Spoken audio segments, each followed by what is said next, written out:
it's just got this little gold bar. And it looks very simple, but the purpose of this is to explain to you the high poly to low poly process for creating game assets, where we're going to create a very low poly version of this, which goes in the game itself. And we're also going to create a high poly version of it that gets us some nice details. So you see we've got this nice kind of soft edge here that catches the light. We're going to create that by making a high poly version of this model and baking those textures, or baking those details into the textures in Substance Painter.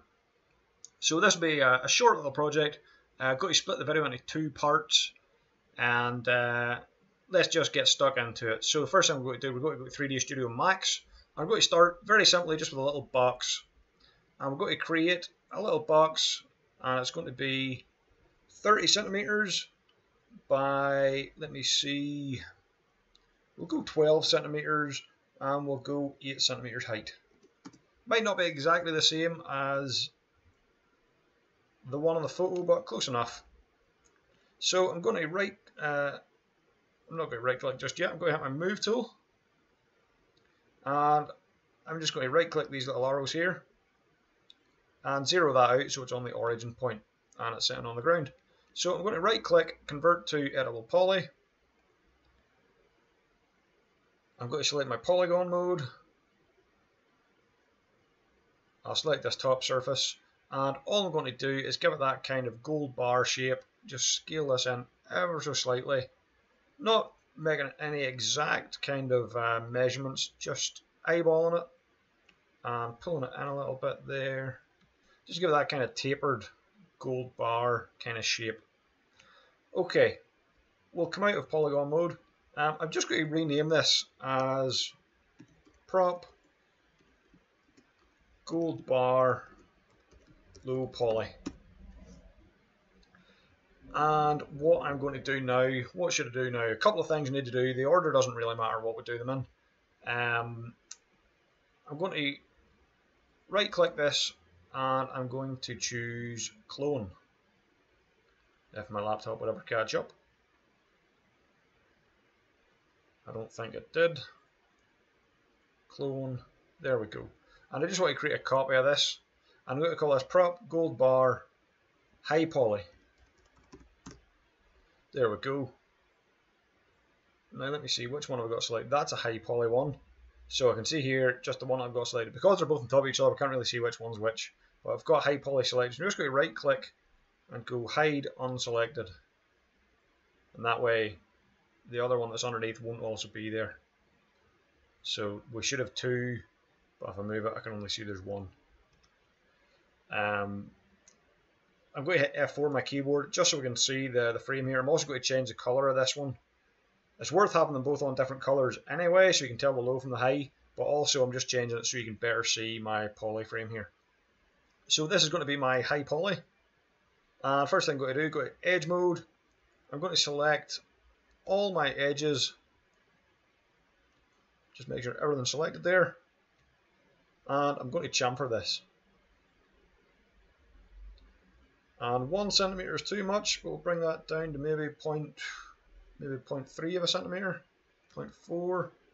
That's maybe a bit too much still. Yeah, I think about 0.3 is enough. I might just have to type this in manually. 0.3, that looks good. And I'm going to increase the number of segments here. I'm going to really increase this, give it a good number of segments, because we want a nice smooth detail in here in the corners. My laptop is not liking this at all, so 16 is maybe too high. Bring that down maybe to 12. There we go. Apologies for my slow laptop. Does not like this at all. But you can see there we've got 12 sections there, and it's rounded off those corners and smoothed them out nicely.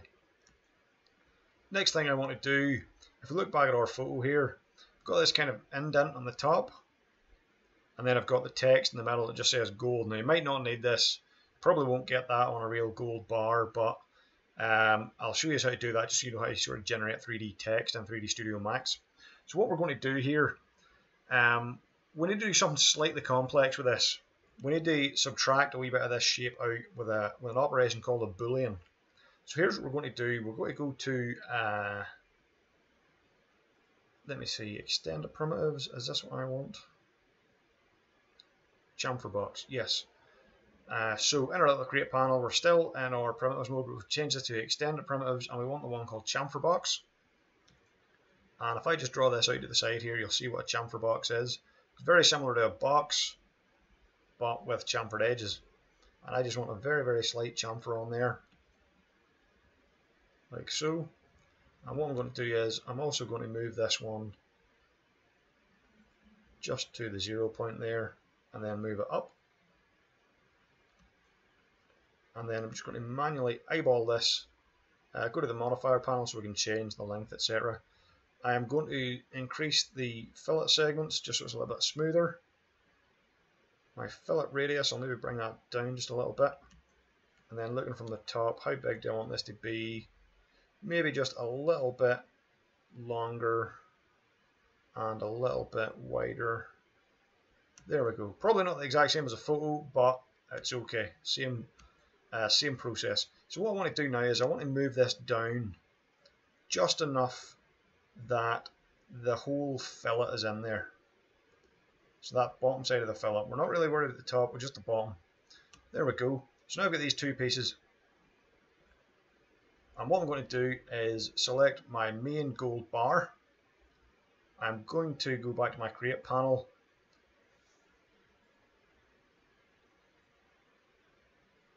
And now I want to choose compound objects. So the third little item in this drop down list, compound objects. And you'll see we have an option called Pro Boolean. And when I select Pro Boolean, what a Boolean basically does is it subtracts one shape from another. So let me just show you what happens here. If we go to, with our main object selected, if we hit start picking, and then we select our second object, you'll see what it does. It basically just subtracts the second object from the first object, giving us that little shape there. And that's pretty much all we want to do. That's perfect. That's everything that we wanted. We can change this. Now, we might not always want to be subtracting something. We might be wanting to add something. Maybe want to combine two objects together. So we can change these and get the, we can add them together, or we can get only the bit where they cross over an intersection. We can merge them. We can do all kinds of stuff. Normally, we'll do this for a subtraction. So we just leave that on subtraction is the basic one. Okay, so we've got that. That is our Pro Boolean. We can now unselect start picking here, and we can just select off this object. The last wee thing we want to do then is we're going to, again on our create panel, come over to the shapes tab, the splines tab, and we're going to click on text, and we're going to just drag out a little piece of text here, and you'll see that it becomes very, very big. It's not quite what we want. Oops. Just be careful you don't duplicate this. And if we scroll down to our properties here, we're going to change this to say gold. And I'm going to change the font. Arial probably not the best. I'm going to change this to Impact. Probably better fonts, but everyone has Impact on their computer. And we are going to adjust this setting here for the kerning. You can see the letters are very close together. If we adjust the kerning and separate it out a bit, that looks kind of better. And we're just going to bring the size way, way down. And we'll bring the size down. Actually, we can bring the kerning way down. We don't want it that big. And we'll just rotate it now. I'll put my angle snap on so it's nice to rotate. Give it a 90-degree rotation. Again, we're just going to right click these wee arrows at the bottom with our move tool just to zero that out. And now I'll just raise it up so we can see it again. So still a little bit big. We'll just pull that size down ever so slightly. Bring that kerning down a little bit as well. And we'll just manually adjust that position. There we go. That's quite nice. I like that. And what we want to do now is scroll up on our text splines where it says rendering. Actually, we don't want to do this. That's incorrect. If we hit the renderer, it will turn into tubes, which we don't want. Instead, what we want to do is just right click on it and convert to editable poly. And you'll see that kind of solidifies out those shapes. That's what we want now. So now what we want to do is, now this is an editable poly, we're going to select each of these. And this is a multi-sided poly. Normally when making game assets we want 4-sided polys, but in the text case this is going to be a poly with dozens of edges, dozens of sides, but that's okay, we're not too worried about that. We're going to extrude this out now. Just hit the extrude key. And we don't need 10 centimeters, we'll just bring it to maybe just about 1 centimeter there is fine. We will come back to our top level. And now there's a couple of things we want to do. We want to soften these little edges again as well. If we looked at this right from top, basically this is a flat surface and beside it is a flat surface, so it won't actually show up on our normal maps. We've got two flat surfaces. So what we want to do is kind of chamfer off these edges a wee bit. And it can be quite difficult to select these edges. If I go to my edges and double click on these, it won't select everything. Apologies for my computer being so slow. If I try this, it won't select everything. So here's an easier way for me to select all my edges. If I come to the side and I select all of these, I can select the whole thing.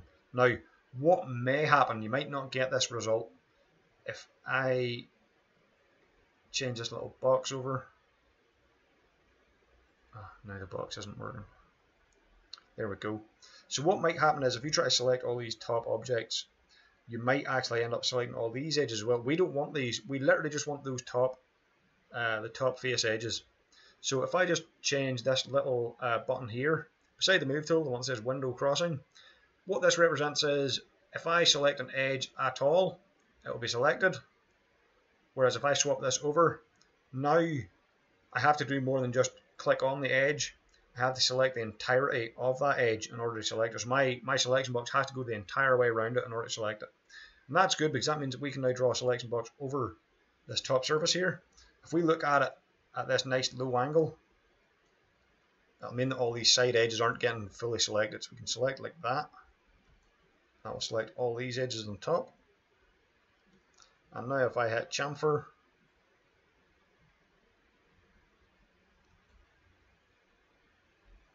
oh, it is not quite working correctly. It's not doing exactly what. Oh, there we go. Okay. So yeah, we're just going to bring this quite low.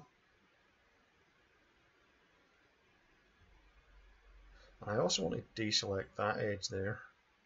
There's a little hidden edge. Okay. Let me see. Chamfer. If I alt click,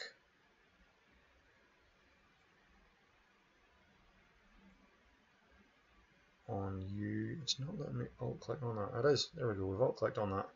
Just that little extra edge that's going in there. If we alt click on it, we can deselect it and it'll give us a cleaner chamfer result. So I'm just going to click this a couple of times just to increase that size.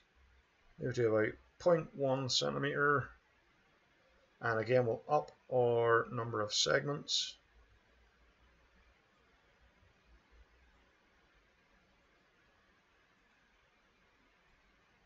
And that will round that out. Now I don't want to go too big. I'm noticing a little bit of a flaw here.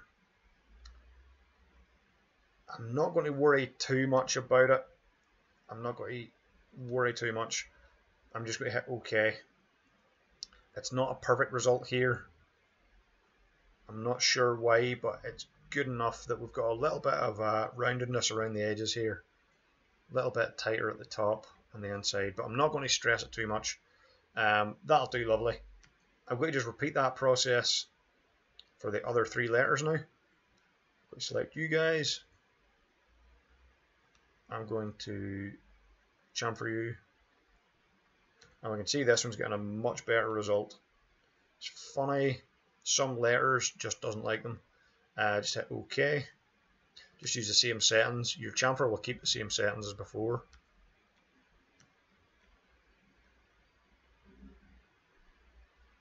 Get down low, select the L, chamfer that. Again, we're hitting the little settings box beside chamfer to see these options here. Just hit OK. That's a nice clean one. Letter L, there's no curves in it. It's nice and easy. And now for the D, same thing, just chamfer the top, hit OK. Again, the D's giving us a little bit of a glitch there. Not sure why that is, but it won't affect our final result too badly, so I'm not worried about it. Just going to leave it as is. Okay, there we go. So now that I've chamfered those edges, I will come back into top level. Just going to deactivate my edge mode to bring me back into top level. I'm just going to place this word gold, just bury it nice and deep into the model, just far enough that the chamfer is still visible. There we go. And what I will do is I will select my main object. Let me see. I wonder. Now, this isn't what I did last time. Let me see. I've still got pro Boolean here. Let me start picking.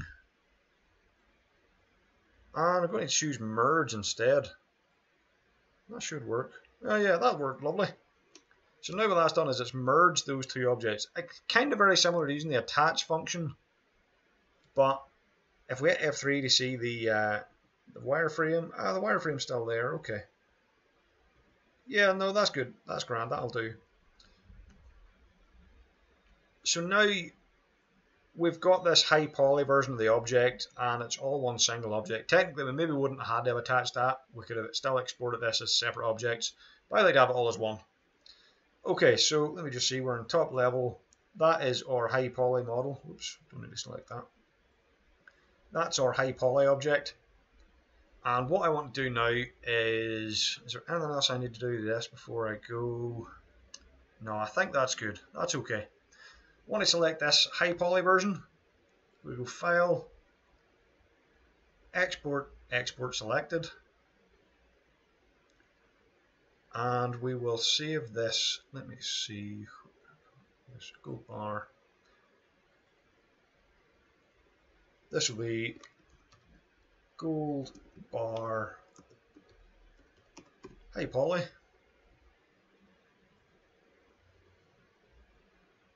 And we'll just hit OK.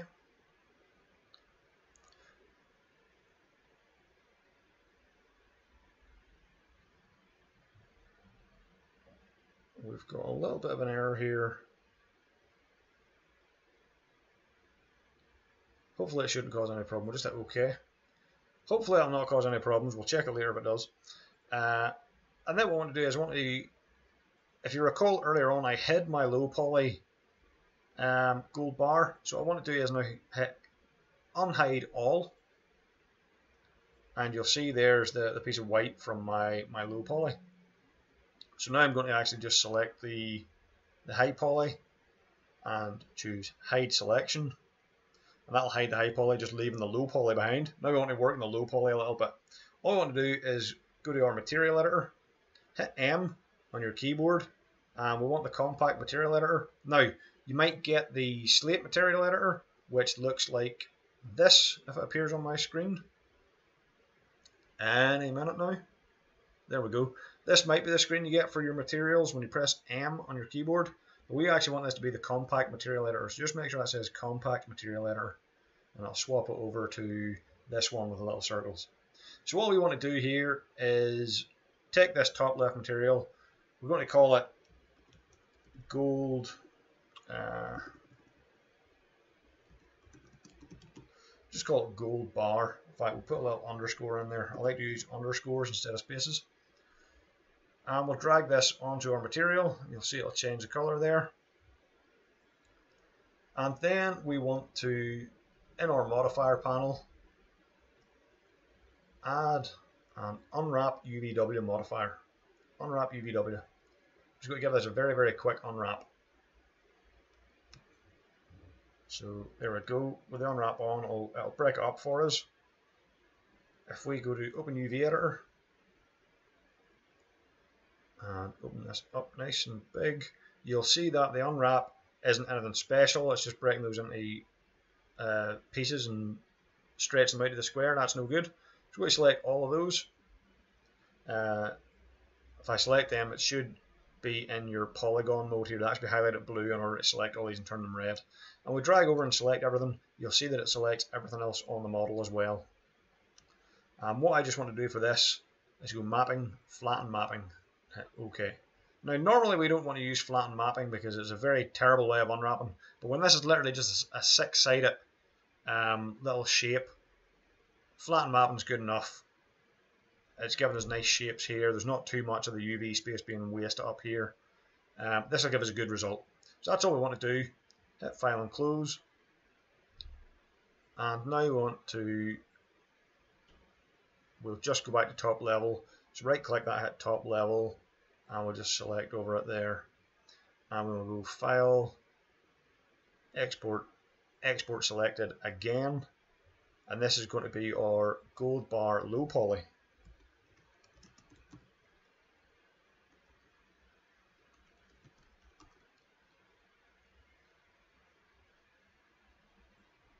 And again, save as an FBX.